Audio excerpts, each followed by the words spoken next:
It appears that we are live. Hello there. I hope you're enjoying the festival so far. Last night was opening night and it was quite fun. I'm Ava Davis, pronouns she, her. I am wearing, what is this called? We're going to call it a corset. Yes. And it is white and it is frilly, and I've got on way too many necklaces and a tiara with long hair. And this is the Seattle Queer Film Festival, presented by $3 Bill Cinema. I keep looking because there's a script over there. We're running virtually and in person October 13th through the 23rd. Now, I want to take a quick moment and I want to acknowledge that the Seattle Queer Film Festival and $3 Bill Cinema operate on the unceded ancestral lands of the Duwamish, Suquamish, Tulalip, Muckleshoot, Stillaguamish, and Coast Salish peoples. I personally am calling in from Muskogee Land in Atlanta, Georgia. I also want to take a quick moment to thank the festival sponsors: BECU, Seattle Pride, The Stranger, C89.5, GSBA, and SGN, Seattle's Gay Network. And also, just another quick moment, bear with me here, but I want to take a minute to thank the team and volunteers at $3 Bill Cinema and the Seattle Queer Film Festival. $3 Bill Cinema is a 501c3 nonprofit organization, and they foster deeper community engagement by showcasing queer film programming, educational experiences, and social dialogue. You can visit their website for more information on how you can contribute and support this wonderful programming. So let's go ahead and get started because we've got to dive right in. We've got all the tea from last night's first night of the festival. But before we start with our guests, go ahead and chime in the comments if you can, and tell me what songs have a chokehold on you, and why is it all of Beyonce's Renaissance? Now, we're approaching 3-month mark, and I'm still listening to that album non-stop. Let's go ahead and bring on our guests and see what they had to say, not only about film, but also pop culture in general. Hello there. Welcome. Let's go around and introduce everybody. Let's start with Florian. Oh, am I introducing myself? Yes, you are. My name is Florian Halbedl Hess. I am currently in Vancouver, BC, and I made the movie Outlaw that I wrote and directed. And I don't know, maybe throw in a fun fact: born and raised in Switzerland. Oh, we're going to come back to that fun fact right there. And pronouns are? He, him. Thank you. He, him. All right, next we're going to go to the film right here. We've got two with us today. Two people, yeah. Well, yes, two people. Yeah, I don't know what I was going with that, but we're actually in Seattle right this very moment, but we're from Australia, so we flew to come to the festival, which is very exciting. My name's Claud.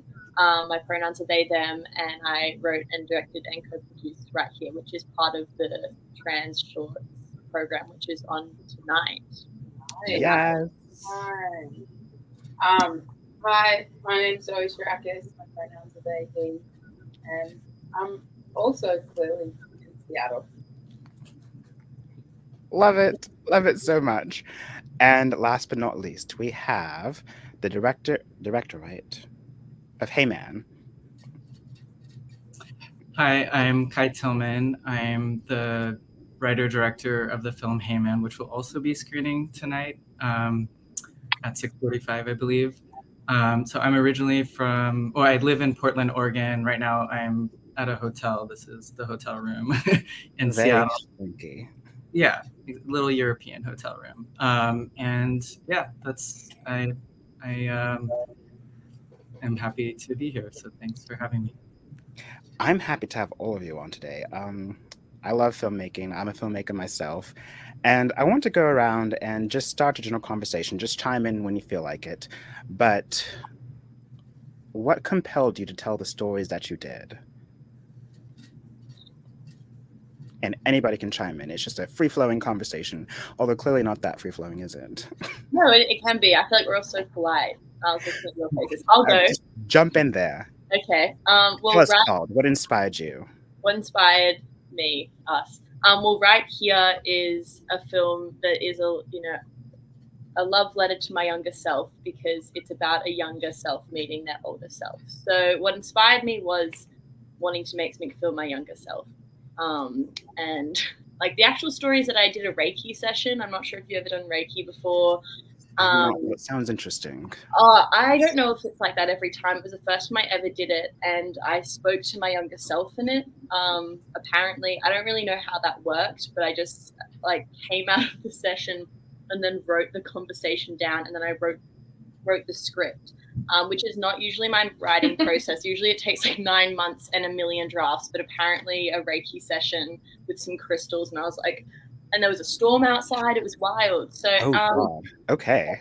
that's a bit of a weird story, but yeah, it's for my younger self, to give them some hope for the future they're going to live, the life they're going to live, the life I'm living right now. I love it. Kai and Florian, have you ever experienced having a conversation with your younger self? Wow, that's a good question. I think I'm constantly in dialogue with my younger self, because there's like a journey as a trans person to kind of like heal the part that went through puberty and then go back to the place where I felt good in my body. So I have a lot of conversations with my younger self. But so the film that I wrote, Hey Man, it was inspired on, just being a trans mass person, having to often be more masculine in spaces that are not safe and really pass. And then also entering like a new club, the boys club, and not knowing how to be in that club and having to kind of like perform it or hate performing it and like kind of reject and accept different parts of that club.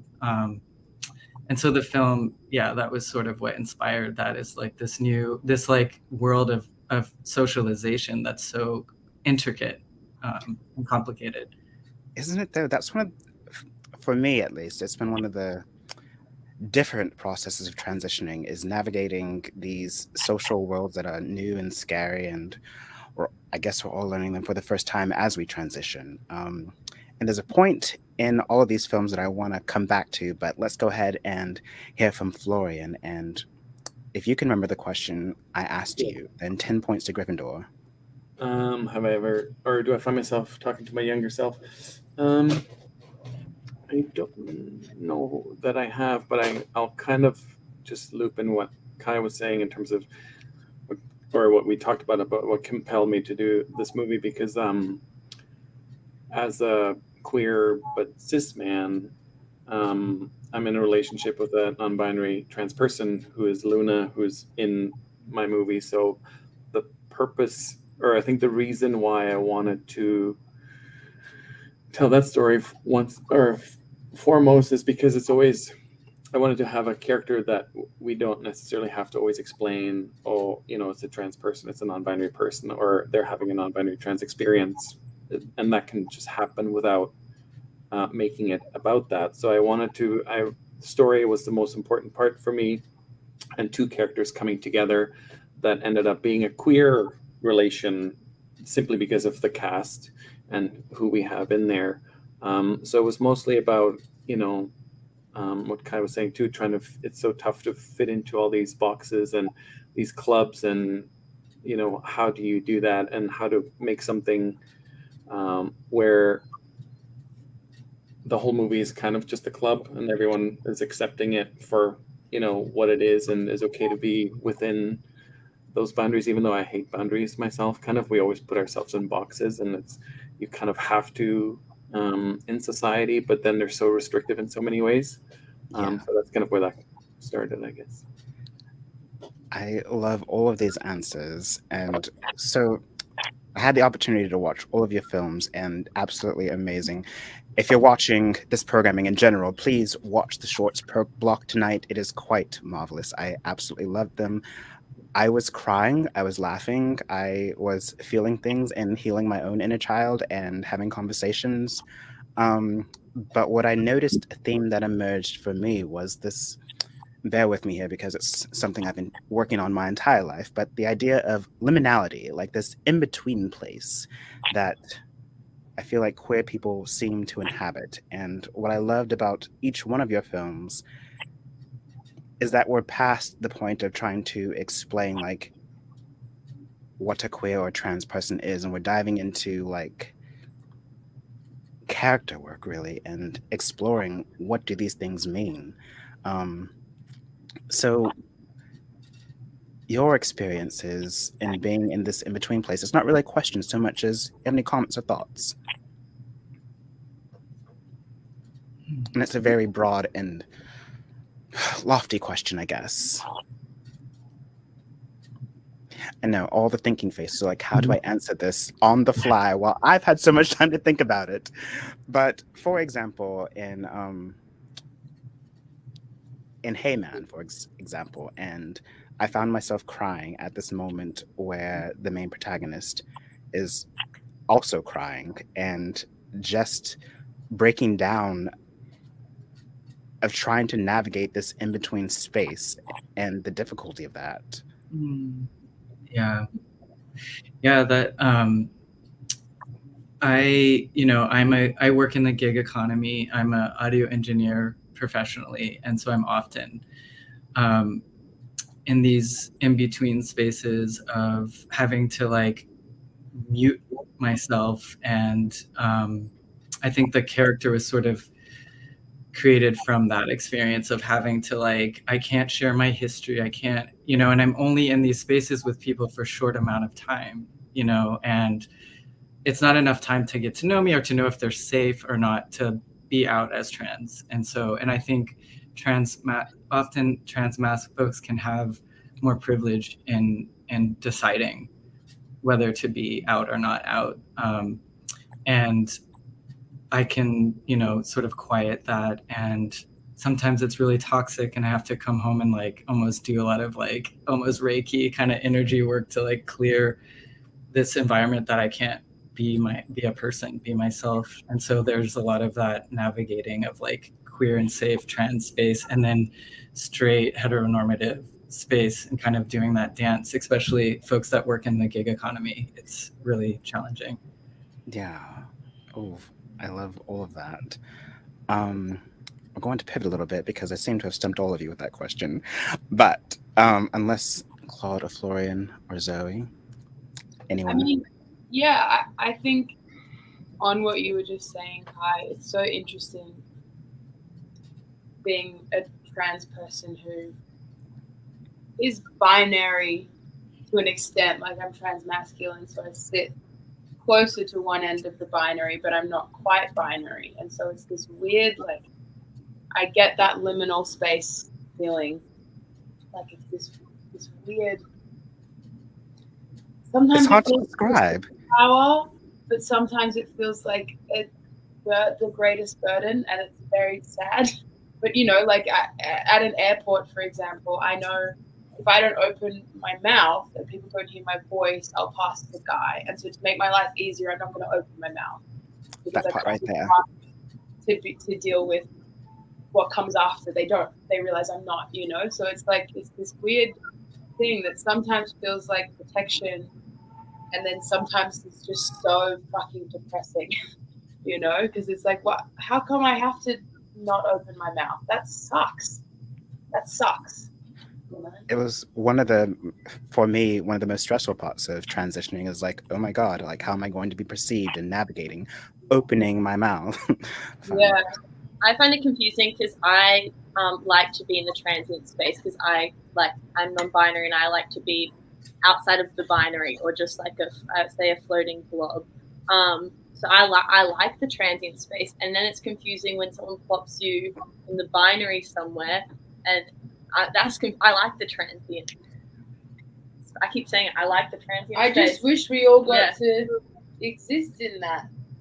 Right. Good, and it wasn't seen as a transient space. It was just that bit was a destination. Yeah. And aren't we all transient in a sense? Like we're all navigating and weaving and diving and all that other stuff. Look at me being philosophical. So Florian, you come from the approach differently in that you are cis men, but you are married to a non-binary and trans woman. And how has it been navigating? I'm sorry, married or? Married, yeah. Married, okay. How has that been navigating? I know my own partner, when I decided to transition, it was this weird, what does this mean for me now? What does this mean for us? And it's a very, it can be a very fraught time in a relationship. Yeah, I think it's And you don't have to talk about it if you don't want to. no, I don't mind sharing, because it kind of informs a lot of the creative work that I've done over the years in terms of our movies. Because one of my movies is actually called Limina, because it had to do with liminal like spaces, and that was 2 movies ago about a little gender fluid kid in a little village. But so I'm influenced obviously by my experience and my relationship, and it's funny how the liminality changes, and because in our relationship, because they're a mab person who at the time when we got married 12 years ago, we got married as 2 men.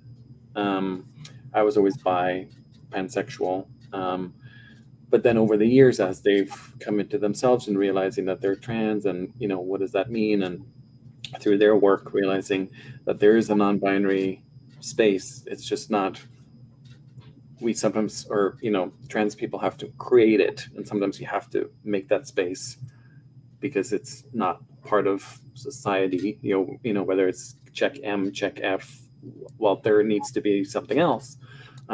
So them realizing that they're non-binary and trans person, so they've gone through an evolution, starting from things like pronouns, obviously. But then it's also for myself, being a pan person, it's like, oh, what does that mean to our marriage? We were 2 gay people getting married, but now our labels are changing. And if my partner's non-binary, bisexuality to me doesn't make sense because it implies binary. So pan makes more sense. So I'm kind of evolving with my partner as we go. And so my label's changed, my marriage's label has changed, my partner's label's changed. And it's all kind of this evolution of finding our spaces and taking the labels that make sense at a given time and place, but that might change. So it's kind of being fluid with that along the journey of evolution, I guess. I loved what you said about creating spaces, and I love in each of these films it is about creating a space, and even in Outlaw it's creating the space of who is there and who's not there. So I was dying laughing at your film, and I don't know if that was intentional or unintentional, but just the comedy that's in it and tackling this difficult, what can be difficult, is like a breakup. And I love the way that you use humor to tackle that and create this space. But if each one of you wanted to give a comment on how you feel that your work creates a space for queer people. I'll go. Brave Again, leader. because the film centers on a non-binary teenager who comes out their parents on their birthday. It doesn't go very well. You don't really see that. But I wanted to create a space that maybe is mythical, because you can't really just transport to your older self's birthday party in normal life. But the idea is that there is a space, even if you're not in it today, that you are happy and you're around community and you are able to be yourself. So I wanted to create this mythical space, especially for teenagers or kids or youth who can't really control their circumstances, where they go to school, their family. So to create this space in our heads that you can go to when you're having a really tough time, but also that it is there. Even if you move to a new city and you just walked into a queer bar, there's family, there's people who will look after you. So that's the space I hope that our film creates. And you have your lead actor there with you. What was that process like in creating that character and filming those scenes? How was that for you? For me? Yes. Sorry. It was amazing. I mean, Claud also happens to be my best friend, so that made it easy. But it was amazing. It was amazing being, led by Claud, and also Aud, who plays Little Me. I think just having this tiny trans person who is so much smarter than me and knows so much more and is, so much more finger on the pulse than I am, was so incredible because it's very humbling. Like, I think, Claud and I are in our early 20s, and it's very easy to think that we're kind of more on top of it than anyone else ever has been, and like everyone else needs to get with it. And there was so many moments with Ord where I was like, oh my God, I'm jaded. Like, I was like, I'm aging. I'm already behind, So it's very humbling to realize how fast things change and how actively you have to keep up and keep working to understand the community. It grows and changes so quickly, and I don't want to be an older white gay man going, they, them, what's that? I don't want to be like that. So it was amazing. And to me, one of the most extraordinary things when we're talking about creating space is making sure there's room for everybody, being inclusive rather than exclusive. But Kai, if you'll tell us a bit about your film's work in creating spaces. Yeah, when I think a lot about just how masculine or just trans people are portrayed, and oftentimes it's told through a very cis lens.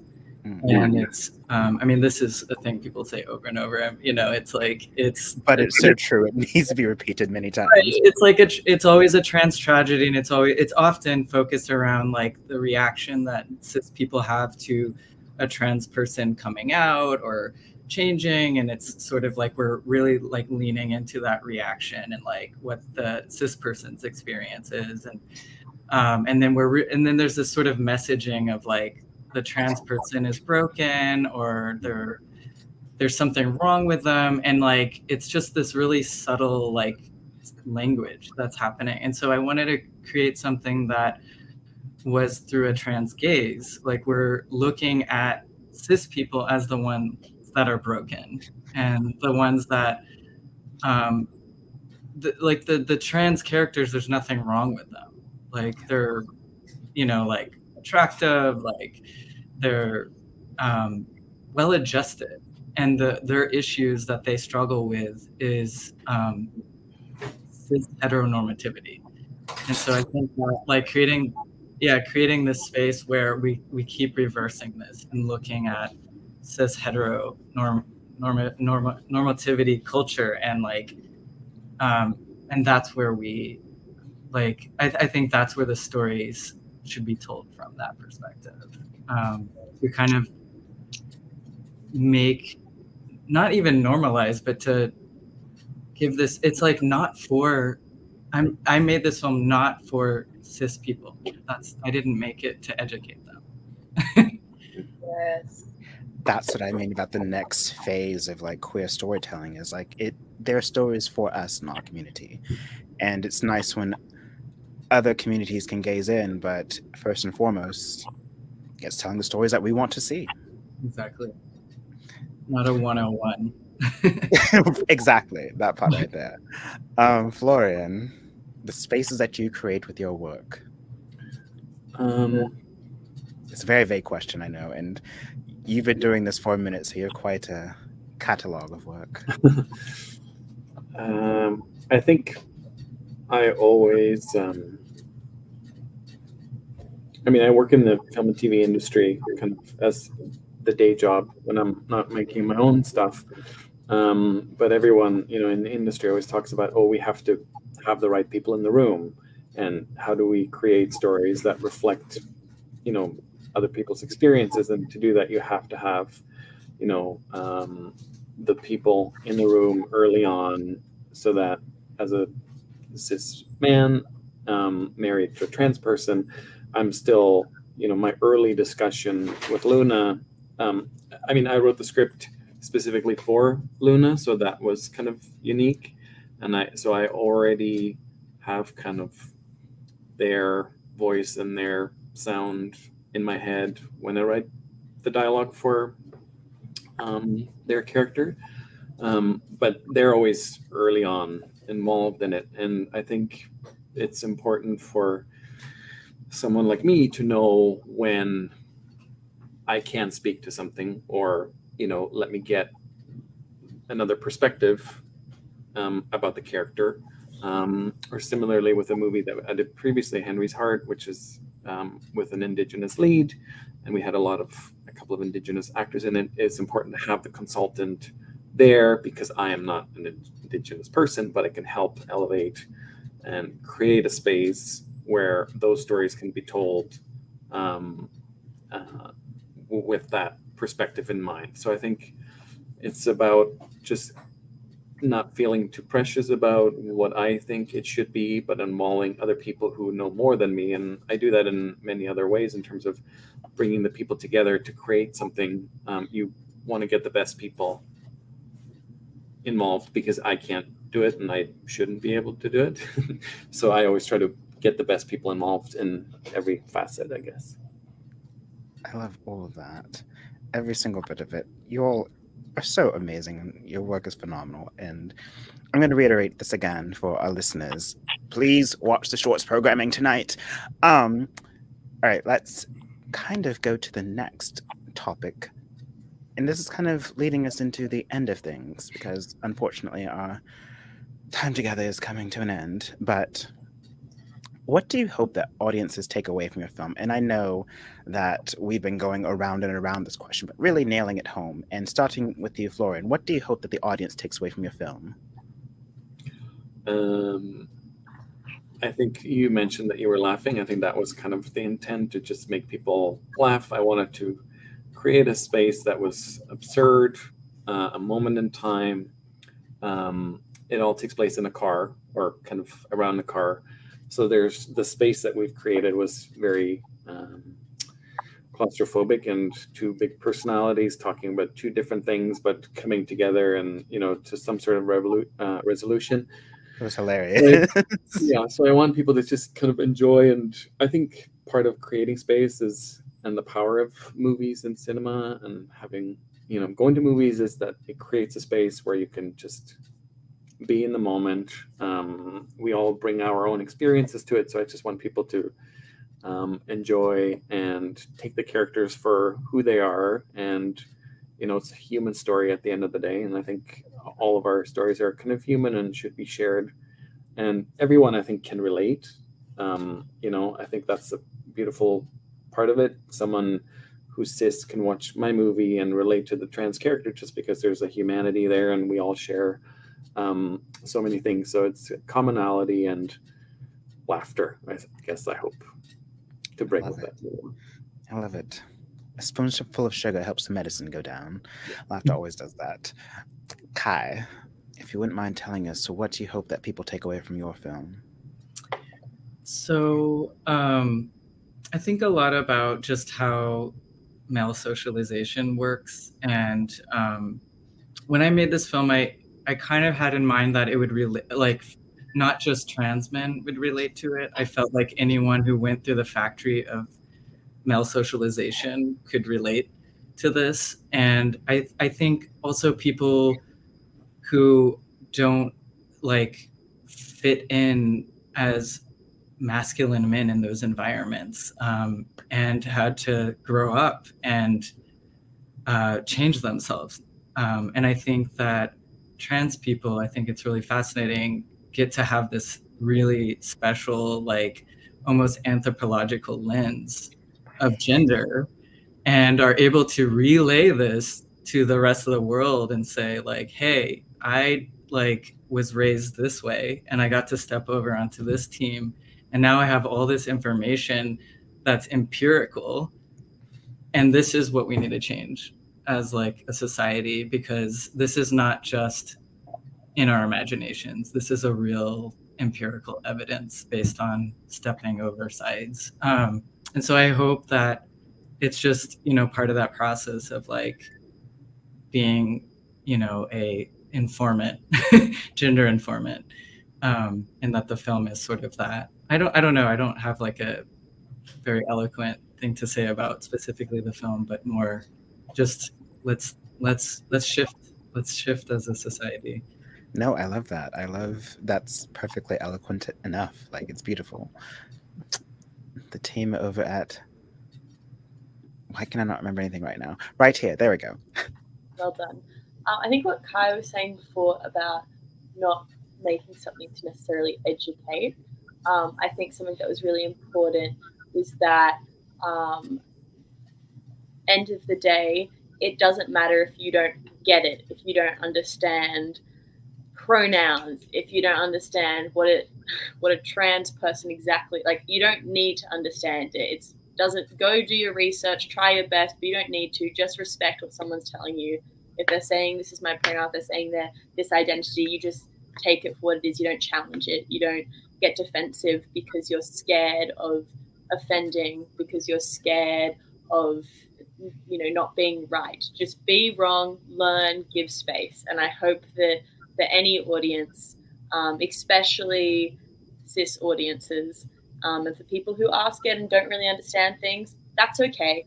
That is okay. We're not asking you to be, you know, an encyclopedia of knowledge about trans people. No way. We're all learning. So let's just stop trying to be right all the time. That part right there. That part especially right there.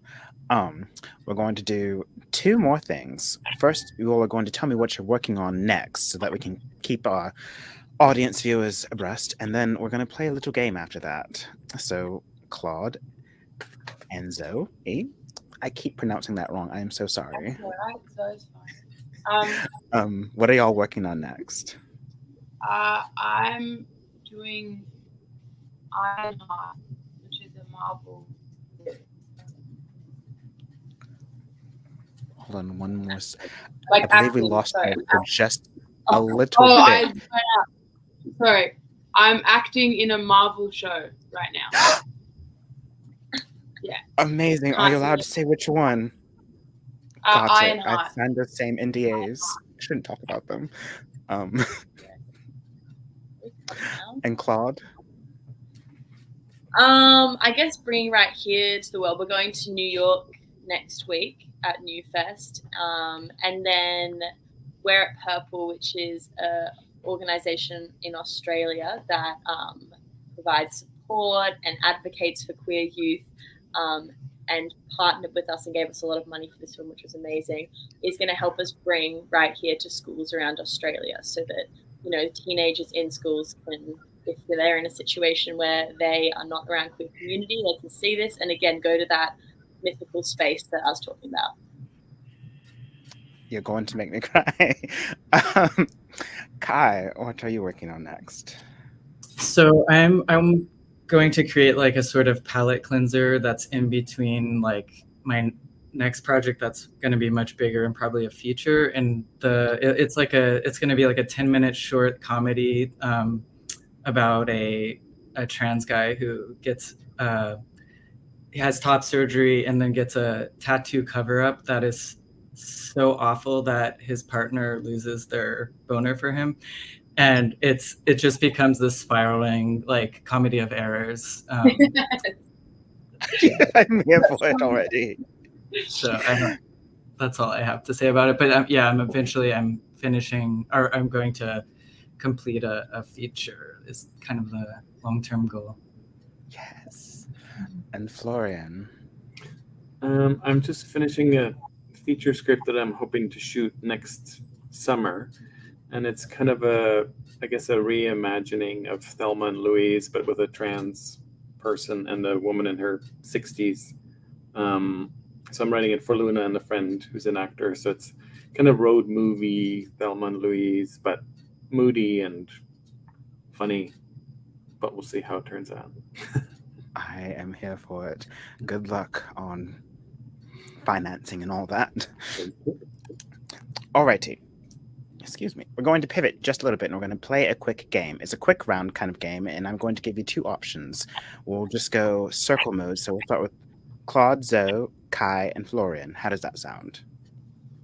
And I'm just going to give you all options. All right. Tea or coffee? Coffee.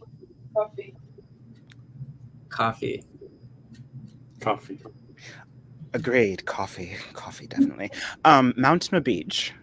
Beach. This is my great. I can't Beach. out. But I love it. Beach. Beach. Mountain. Oh, love it. Back to Okay. my fun fact from Switzerland, so I have to say mountain. Land Makes of more sense. mountains. I also saw that you were from Lucerne, right? Yeah, born in Lucerne. Yeah. With the sleeping lion. Yeah. Love it. Have Okay. you seen it? Only in art history books. Because people, when they go, they have an emotional reaction. It's very, like, people usually go there and they cry just because it's such an emotional piece. Yeah. I know I'm going to cry next. LA or New York City? New York. Yes. Oof, that's hard. Oof. Probably New York. Yeah. Okay, Florian. I'll pick LA for the sunshine. Okay, fair That's enough. where I was. London or Paris? Paris. Paris. So much London. pressure. Okay.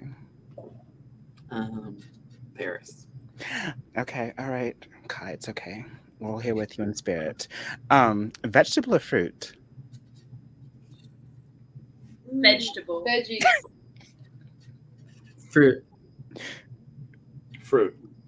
Okay, night or day? Day. Day. It depends for what the purpose, but I guess I'll say night. Oh, yes, I love the nightlife too. I like to boogie. All right, now this one really only has one right answer, and I'll go ahead and give it to you, but both is the right answer. Beyonce or Rihanna? Beyonce. Oh, they answered. Beyonce. Okay. Beyonce. Wow. Okay. All righty. So this next one, crown or tiara? Crown. Such unison. Is it real jewels? Do you want it to be? Yes. And yes. Okay, crown. Tiara? Because you're wearing it? I love your Consider contrarian it. stance where you like to go against the flow. I'm loving it so much. All right. Now, this next one, it has a bit of options. I should type it out for you, and I'm going to. But barony, viscountcy, march, county, principality, duchy, queerdom, or empire. What? I know, it's a lot. I put it in the chat because that's a lot easier. Barony, viscountcy, march, county, principality, duchy, queerdom, or empire. I know. I don't understand what the question is. You just got to pick one. Just pick one. Pick one word? Queerdom Yes. Empire. Just one word. Queerdom Empire. Okay. All right. Yeah, queerdom empire. I kind of wish the word empire wasn't there. Just queerdom. We'll Yeah. take out empire. We'll take out empire. How about that? Right. Yeah, Yeah. queerdom. I think queerdom too, yeah. I love all of y'all. Okay. And if you could choose one place in the world, real or imagined, in the entire universe, really, where would it be? To live? To live, to be, to exist, whatever. In the universe or the world? Universe, real or imagined. Oh, that's good. I know, so many options. I'm boring. I was just going to say Sydney. I love Sydney. It's so nice there. I've never been, but I can't wait to go. Nice.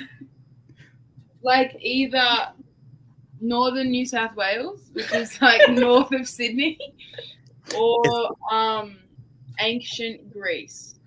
Ooh, Like with the interesting. gods and the mortals. I The love idea that. of God. Oh, okay. God. Barcelona. Okay. Cabin in the woods. Cabin in the woods. Okay. Well, Florian, oh, well, this will be easy. Yes, your pronouns right there. Florian, we're going to go with king of the cabin in the woods queerdom. Kai, I grant you the main queer in charge of the queerdom of Barcelona. And Claude and Zoe, well, you know where your quidem lies. It's what you just said, and it was a lot of words, and I love y'all for it. Sydney and ancient Greece, babes. I love the ancient Greece part. Me personally, I still commune with the gods. I feel like Aphrodite recently came back to loving me, and I'm loving her for it. But neither here nor there. Thank you all so much for joining us today. I hope you all enjoyed your tea. Thank you so much for sharing your works with us. And here at the festival, which audience you can view tonight. I do hope that you do. Watch it at 6:45 at the Broadway Performance Hall or virtually now, October 23rd. Thank you all so much for joining us. I'm Ava Davis, your host of Tea Time, and join us next week on the 20th of October. Look at me remembering so much. I'm so proud of myself. Thank you all again. Thank you. Thank you. It's nice meeting everyone.